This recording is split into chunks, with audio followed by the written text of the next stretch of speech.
Well, first off, compañeras y compañeros de la lucha y de la lucha académica, good evening, everyone. First off, thank you to everyone who showed up today. I know it's week one, early in the quarter, and it's a little bit later, so I really appreciate everyone being here to watch a very important kind of film series, right?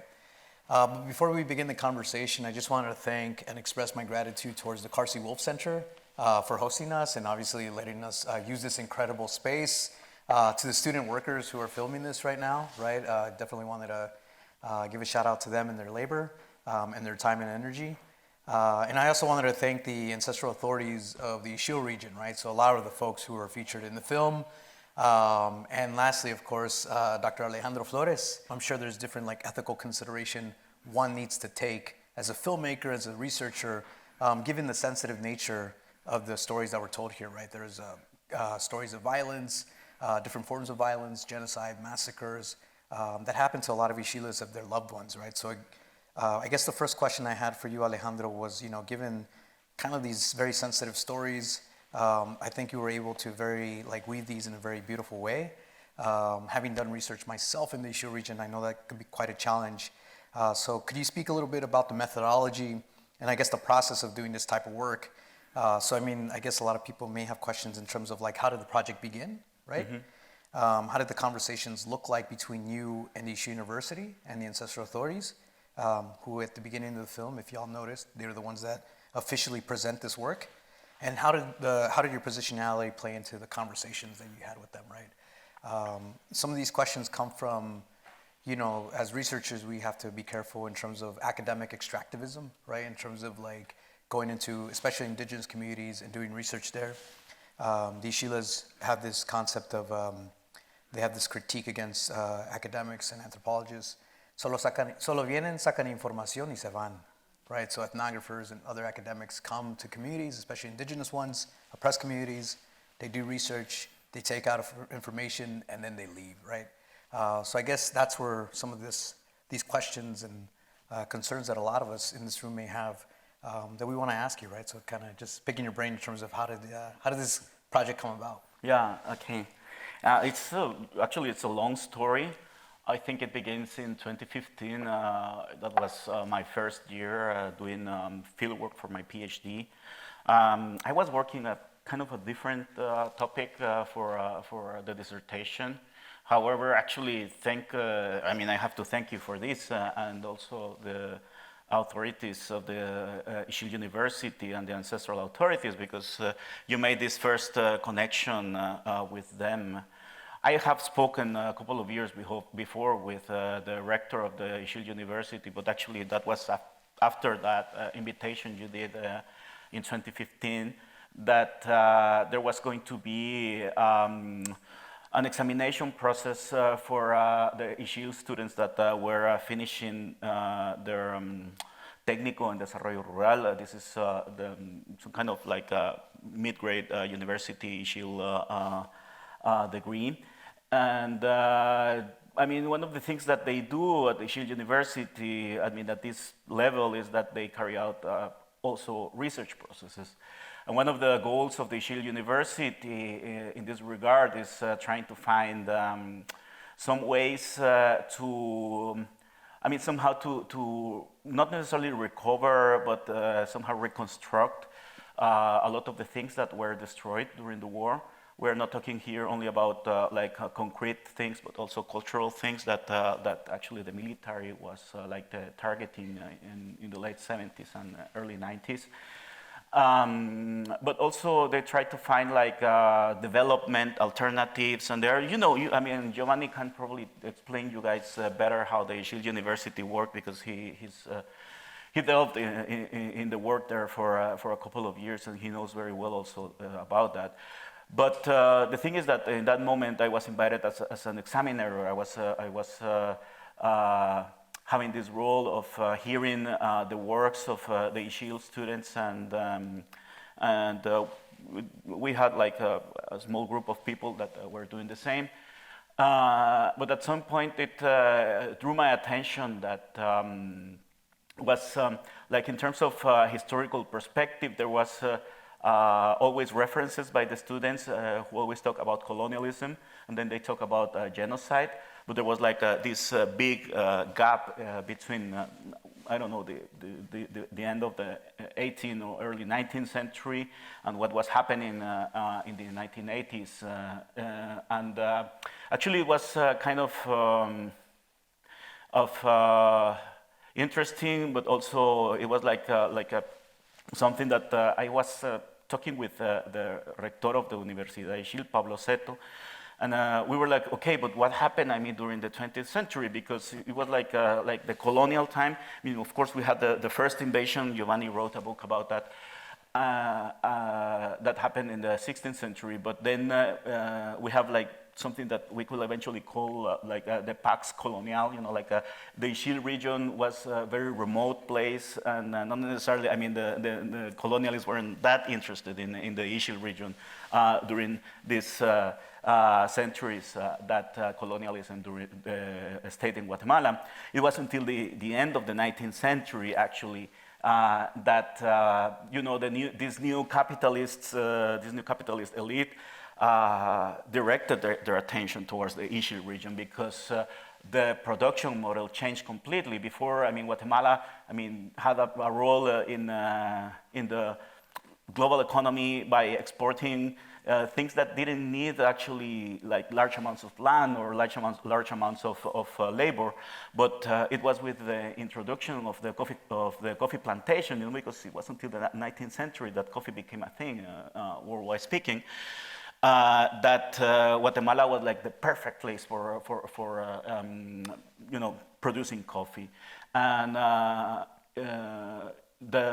in the late 19th century, that happened this thing that is called the Revolución Liberal, the liberal revolution, and what these liberals were thinking is that, okay, probably the coffee could be like some sort of propellant of development for the country, so that the country could enter into capitalism. This is something we speak a little bit about that in the beginning of the movie.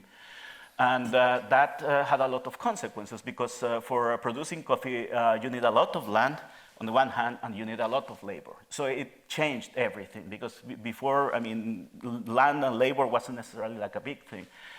And one of the consequences, for instance, in places like the Ixil region, is that a lot of community land was expropriated. Giovanni actually has also, I mean, I'm always quoting Giovanni because I am drawing on his work. You see how all these processes of expropriation of communitarian that happened, I mean, like in a period of 25, 30 years.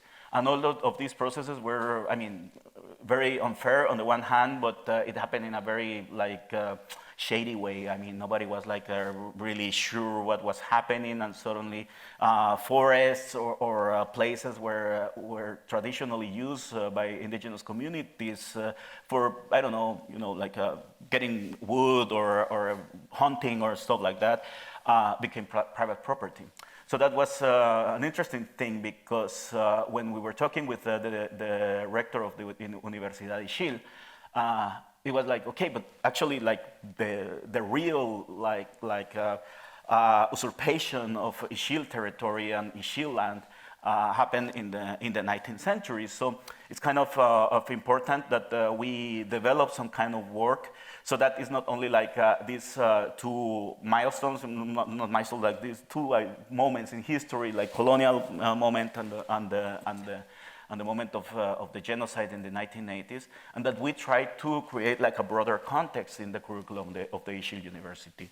So that was when we decided to start developing history classes.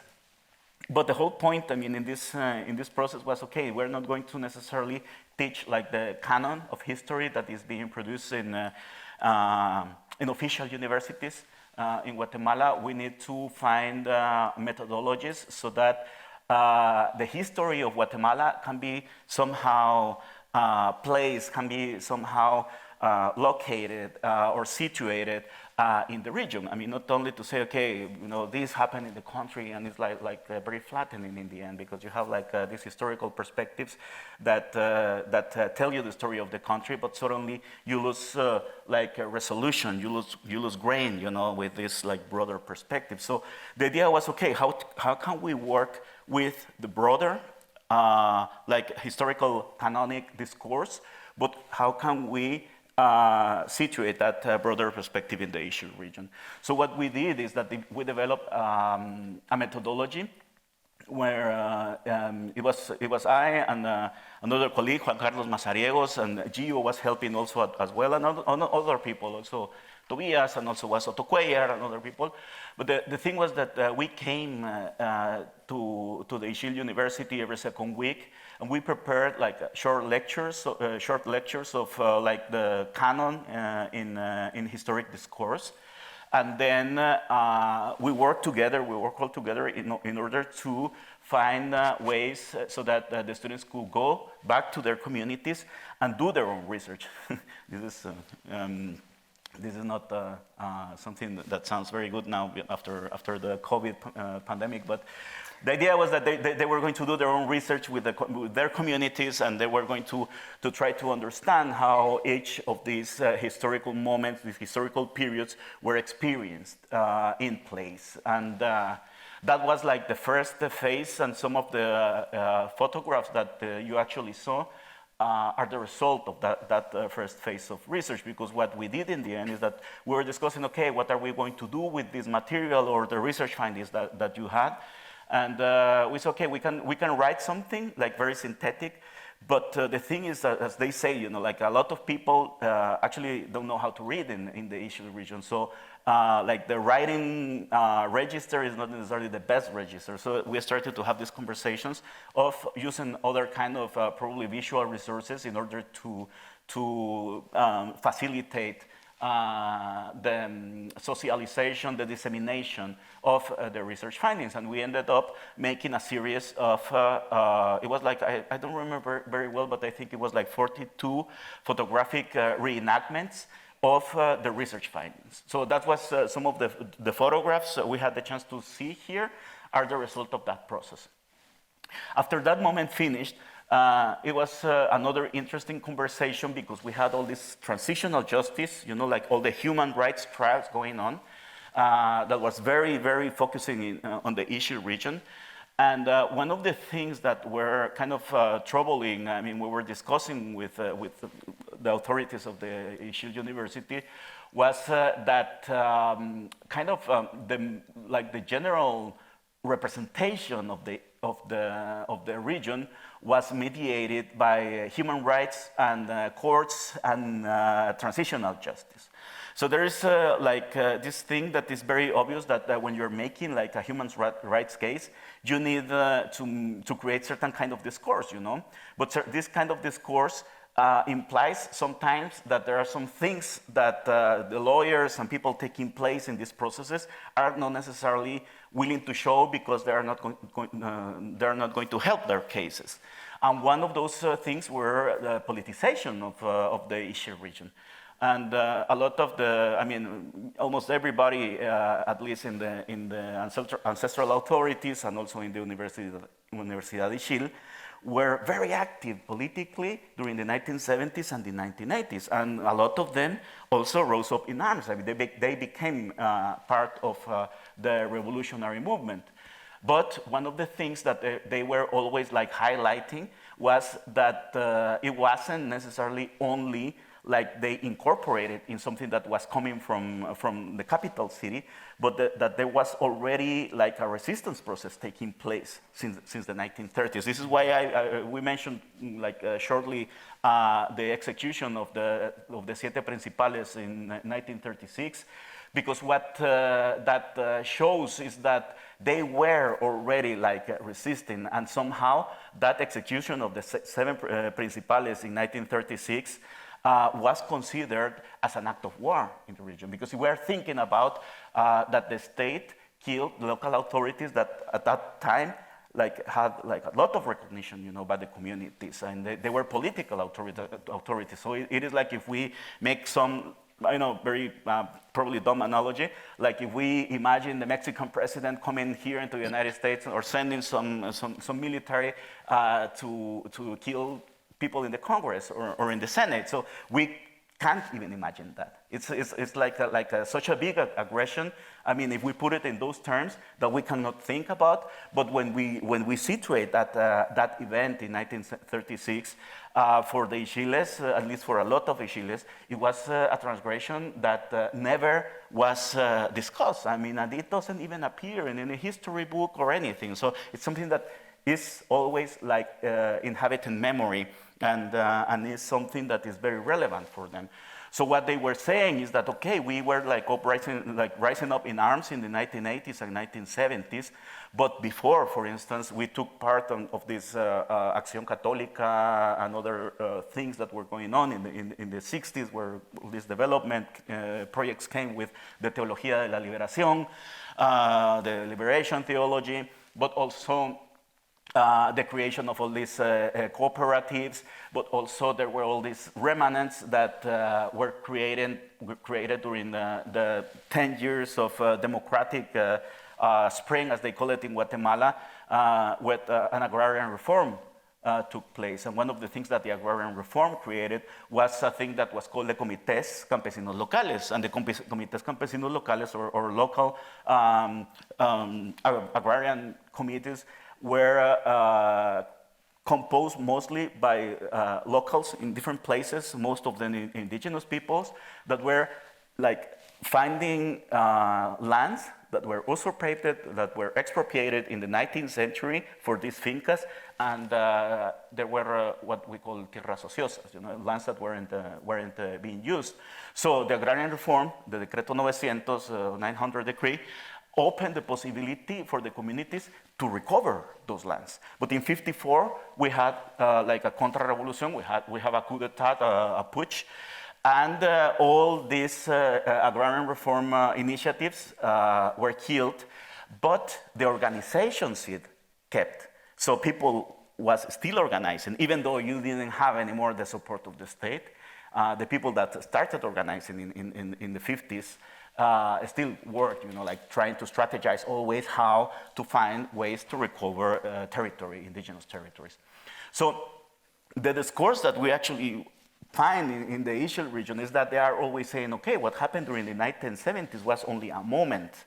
Like when we rose up in arms was only a moment in a long process of resistance, rebellion, and in that moment, it implied to declare war. But what they say sometimes also is that war was already installed in the territory since late 19th century, and specifically after the massacre of the Siete Principales in 1936. So that drove us into saying, okay, let's try to make some life stories with former ex-combatants, guerrilla ex-combatants, and people who lived in the resistance. The CPRs were communities that escaped when the violence came, and they lived like in a very nomadic way, like for 15 years in these hills, always running from the military, but that had a very close relationship with the guerrillas.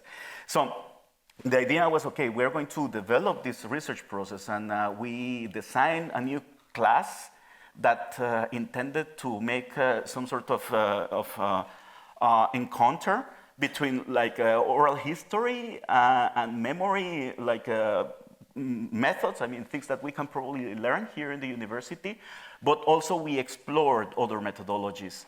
And this is actually because somebody was asking about what is about the first episode of this series. The first episode of this series is only about methods. It's only about how the research process took place and how this like encounter of different ways of producing knowledge took place. And they focus a lot on this concept that they call the kelum. And the kelum is like a way of producing knowledge while people are also like helping, for instance, the elderly in working in the crops, in the cornfields and everything. And that's the moment when the knowledge comes out. So probably we can have another conversation about that. But the thing is that was the moment when we decided doing that. And we gathered a total of 19 life stories. That was in 2016. And then we edit them. That was a long process. Back in the day, we didn't have all these fantastic artificial intelligence tools that make a lot of. Johnny hates artificial intelligence, but helps a lot. You know, like if we had those tools back in the day, probably the work that took us 3 years could have been done in a month. We had to work like 3 years doing the editing because I had to work also. I was working at Landívar University, so I only had like my free time for working on that. And in the end, we published a book, but it wasn't like the traditional like editorial book. It was like a community-based, community-crafted book. We only printed 22 copies. Each one of the copies was delivered to each one of the interviewees. And then at that moment, I wrote the grant for the Werner Green, the FEJOS postdoctoral fellowship, and I got it. So I had like time, for a year for doing the interviews. So the idea was that we were going to return the interviews. We discussed, okay, but we're going to record the video now. We're going to make a series, with the same spirit that the written register is not necessarily the best, so that the Ixil University can use these interviews to make them part of their curriculum. So that's how the project is created, and this is why this is the second episode. We're going to have other things. So. No, and I think one of the things that I really appreciate about these interviews is, people there in some of these interviews, I'm assuming took like an hour, 2 hours, and the way that people tell their stories are very nuanced in the way that they storytell in different communities and things like that. So then I really appreciate how you were able to kind of weave these different stories and kind of make it fit in a way that was I think it was really rich in different types of histories from different perspectives and voices. I also appreciated how the voices came out in a very dignified way. I always have this expression in Espanol, es como el sistema te humilla, right? So the system always tries to humiliate you. And I guess the next question that I had for you was like, how does this film, right? Why was it important? In terms of the description, you say that it was important to kind of interview former guerrilleros, right? Mm-hmm. So I don't know if you could talk a little bit more about who's doing the talking, because of course this is episode 2. Maybe in episode 1 you talk about who's actually doing the talking. Again, I think it's important to kind of share that. And then I guess the second part of that question, for some of y'all, this is the first time this film is actually being shared, right, in the public space. So what are the next steps? Is this film going to be showed in the communities? How are y'all thinking that with the ancestral authorities, for instance? Yeah. Regarding your first question is, why guerrilleros? That's precisely the thing. It's like how can we talk about realities that have been really violent, that have produced a lot of victimhood, if we can call it like that. But how can we see that there are a lot of other things happening, and that what we can see in these interviews is that there are life stories of, for instance, Shun. This guy, he has to work in coffee plant and sugarcane plantations. Since he was 7. Yeah, so it's kind of a very harsh story. But then you have stories like the one from Tecchi, for instance, or from Mecaville. They didn't have that experience. They worked when they were children, but it was more like the community process. It was almost like a part of a pedagogic process of becoming a member of the Ixil community. So what we can see precisely is that there is a lot of nuance there. And one of the things that we were trying to do with this project was to bring this nuance into the public debate eventually, because we're going to talk about that later, but the political situation in this moment in Guatemala is super complicated, and I don't know how possible this is now. But back in the day, the things were different. But the idea was, okay, to say, okay, there is a lot of nuance here. I mean, there is like a historical context, there is collective memory, but there are different realities. It's like not every Ixil experienced the same life story. And even though that was like that, we see that a lot of them rose up in arms. So that's kind of interesting. It's because we don't have like an over-deterministic explanation, you know, like a theory. Okay, it was because of class. It was because you see, like there is like a lot of things that triggered people eventually to take the decision and to say, okay, I'm going to become a guerrillero. Some of them, like Shun, for instance, he was like really pissed because the experiences he had in the finca, the same as Miguel, you know, like he always says that the moment that the overseer kicked him is the moment when he said, no, I don't want to do this anymore. So, but on the other hand, you have these other guys who were taking part of Acción Católica, and the military repressed them. So the only chance they had was to either to be under the control and eventually being disappeared or killed by the military, or go and either be in the CPR or become combatants, guerrilla combatants. So that's the thing. And there is other people. I mean, some of the I think it was Sid. She tells a little bit of her story, which is really, really terrible. But she says, yeah, I mean, I wanted to go because the military was very cruel and they killed my family. So I took this side. You know, so we have a lot of different experiences that actually converge in that moment. And one of the interesting things is that there is also like a local theory about that. They call it el encuentro de los ríos, like the river encounter. You have heard about that. It's like they say it's not only one thing. There were all these like struggle processes that at that specific moment in history, probably because of chance, because I don't know, but created the possibility of making an articulation that ended up in an indigenous uprising in places like the Ixil region, or for instance in Huehuetenango. Or in Chimaltenango, which are the places where we can see that was like a strong indigenous participation in the war. Yeah. No, doing research or living in Guatemala, and I don't know, maybe I have my parents are from Guatemala, so I always feel like I have this fatalistic, optimistic outlook on life. Like it can't get worse than this. You know, in some of these stories, you know, it's just it can be pretty grim. But again, these stories come from the war. For those of y'all who don't know, Guatemala had a civil armed conflict from 1960 to 1996. 200,000 people died. There was a genocide.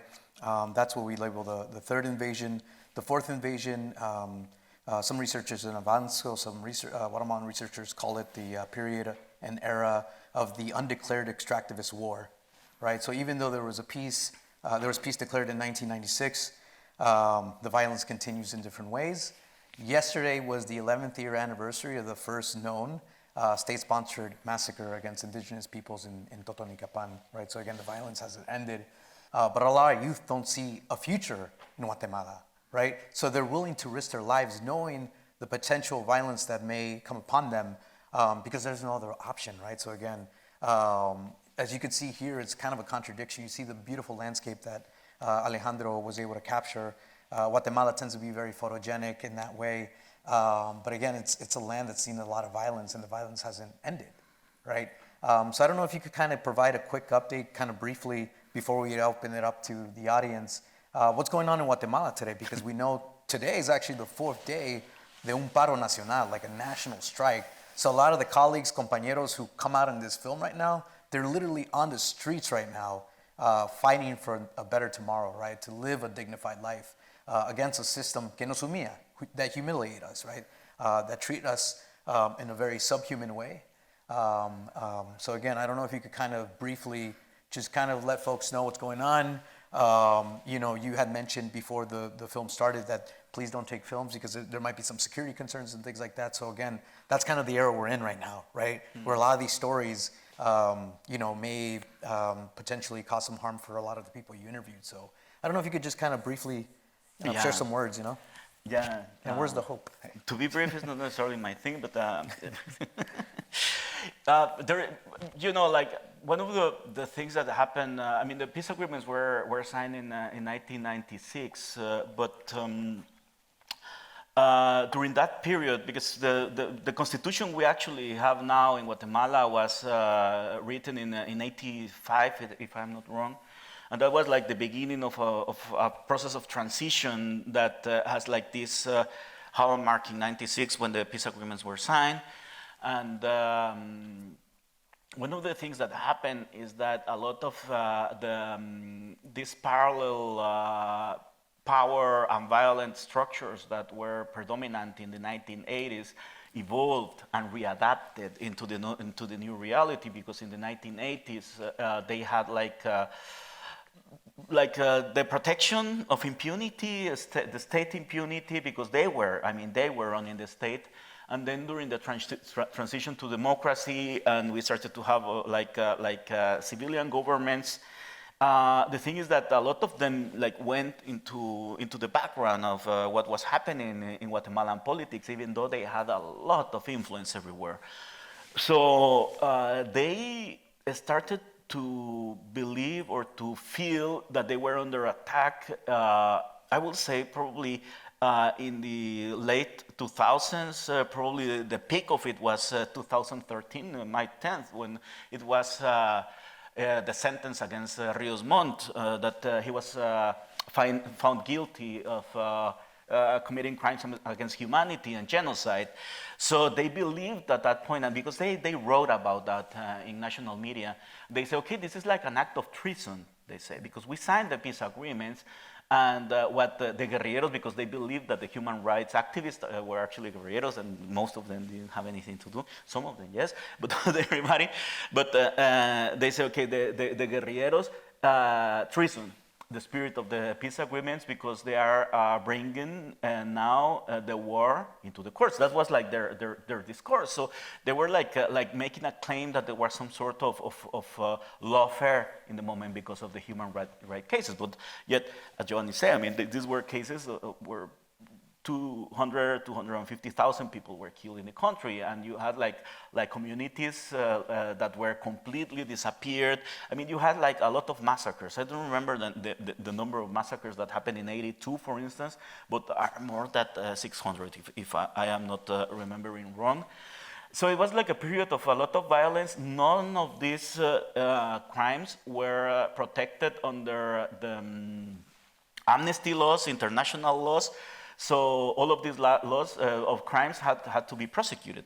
The thing was that was like a very important moment for them, because they shifted. They started to come out and became more vocal, and one of the things that increased, this reaction happened with because we had a lot of problems with corruption in Guatemala, and in early 2010s they created this thing that was called the Comisión contra la Impunidad en Guatemala, Comisión Internacional contra la Impunidad en Guatemala, CICIG, the International Commission Against Impunity in Guatemala. And they didn't a lot of work for a long time, but it was until 2015 that there was this big case where they uncover the corruption that was taking place in the aduanas, ¿cómo era? Aduanas. ¿Cuál? Yeah, in customs, but like they found that everybody was implied in that thing, and there were thousands of millions of dollars that were being stolen from practically Guatemalan taxes, or taxes that weren't paid, and that had eventually two effects. One, there was an increase in activism. From 2015 until 2018, more or less, we had a lot of massive protests. We had sometimes 150, 200,000 people gathered in protest against corruption and everything. But the thing was that every week a new case came out, and a new case, and a new case. And suddenly it was not only the former military, but also the people from this unions of entrepreneurs, the owners of fincas and factories and everything. They have these chambers, and they have a lot of power in Guatemala. So suddenly, some of them started to appear, for instance, in corruption cases in the construction of infrastructure, roads, and everything. So they got scared. And what happened is that they created like a united front. And in 2018, the president that was elected was also like part of that kind of recomposition of power. And they expelled the commission. And they took over the public attorney office, which is, we have like this Ministerio Público is the name of it, is like the public attorney office. And after that, everything was, really bad, because what they did is that they actually started to use the justice system to get vengeance against activists who were like very visible in those prior years, and also against actors from the judicial system that were very relevant. So that happened during those years.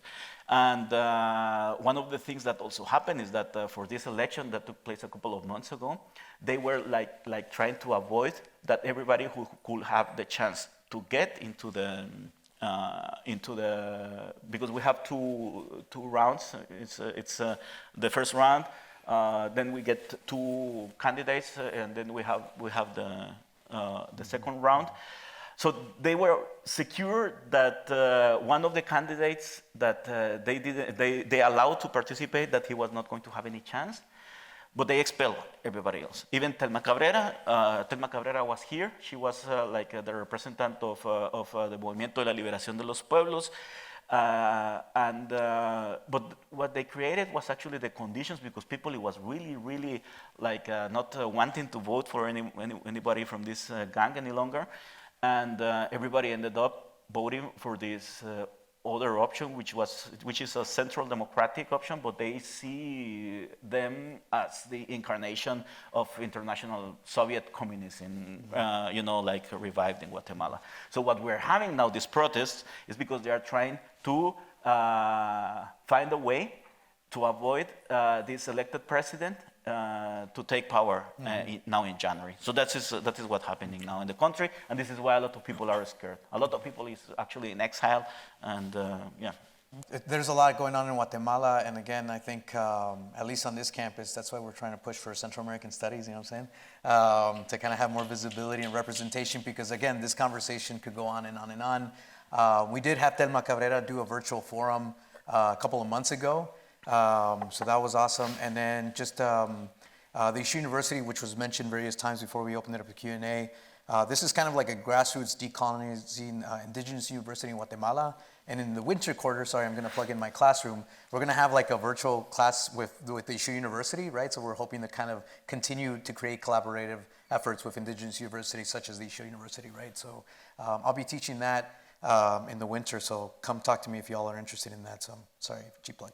Well, with that in mind, thank you, Alejandro, again for this information. So we're going to open it up for maybe 2 or 3 questions from the audience. I'm really interested in the way that you are discussing and allowing and giving space for people to talk about their childhood within your film. Estoy muy interesada, especialmente porque para mí el café es fresa en Salinas. Yo trabajé en el field de fresa. Cuando José, mi mayordomo, me tiró mi caja de fresa y me dijo que la recogiera, yo nomás me fui. I was like, I'm not doing that. Get somebody else to do it. They pay me by the box, not the hour. My childlike self thought that revolution was to eat the strawberry, because I was the gatekeeper between the grocery store and the field, and the best picked strawberries. And I want to know if you're going to explore child defiance and imagination, maybe the way that they're expressing defiance through play with toys. Yeah, I'm interested in that, and how you're exploring that, if it's going to be something that's explored. What I have planned is that I'm going to write eventually a book, which is going to be kind of a fictionalized book, but with like a real life quotes.